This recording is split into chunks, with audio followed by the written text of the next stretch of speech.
तो फाइनली दोस्तों एक नए वीडियो में आप लोग फिर से एक बार स्वागत करते थे। आज हम लोग बात करने वाले हैं आइसक्रीम वाले के साथ रील्स बनाने वाले एक ज्योति नाम की लड़की का वीडियो, जो आप लोग जानते ही हैं। इसका वीडियो हर यूट्यूब पर धमाल मचा रहा था। हमारे चैनल पर आप लोग नए हैं तो हमारे चैनल को सब्सक्राइब करना ना भूलें। और आप लोगों को बता देना चाहता हूं कि यह लड़की का एक गाना शूटिंग हुआ था, जो इस गाने का टाइटल है जो रील्स बनावे न दी तुम शादी न करब। यह गाना काफ़ी रिकॉर्ड तोड़ रहा है।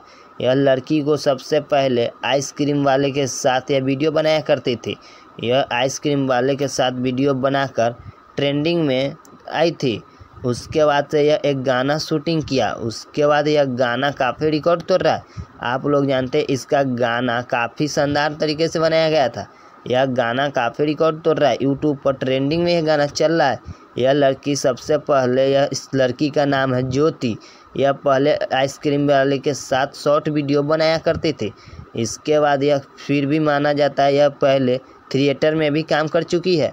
इसका गाना एक आया था